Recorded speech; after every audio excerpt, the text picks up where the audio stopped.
Бір кісі пайғамбарымызға, оған Алланың салауаты мен сәлемі болсын, келіп, дін деген не?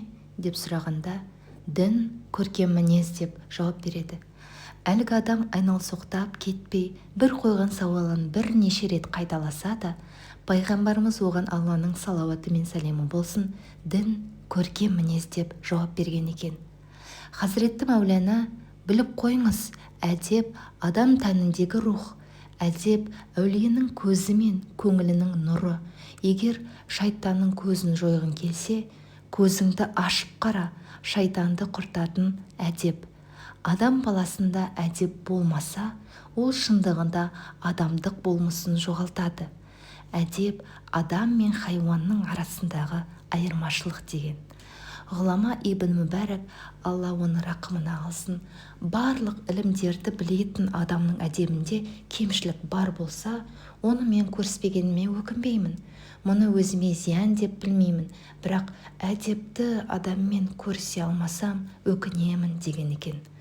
Құстың қос қанаты секілді мұсылман баласына білім де, әдеп те әркез керек. Ислам діні қандай таза болса, мұны екі дүниемнің бақыты деп білген әрбір мұсылман әдеп негізінде өмір сүреді. Дініне титтей де кір келтірмеу үшін өмірлік мақсатын ихсан ілімінің аясына топтастырады. Міне, ихсан ілімі иман иесінен осыны қалайды. Қандай да бір мұсылман бауырына қараған сәтте, оның бойынан кемшілік көрсе, бұл нәрсе менде де болуы мүмкін деп өз-өзін көркем мінезділікке тәрбиелеу керек. Пайғамбарымыз оған Алланың салауаты мен сәлемі болсын. Мұсылманның айнасы, өзгенің кемшілігін өзінің бойынан көреді деп айтқан. Ілім қақпасы атанған Хазіреті Әли, Алла оған разы болсын, ең алдымен өз нәпсіңе, сосын барып өзге адамдарға насихат айт десе, ғұлама ғалым имам Шафиғи, Алла оны рақымына алсын, өзіңе қатты, өзгеге жұмсақ бол деп өнегелі сөз қалдырған екен.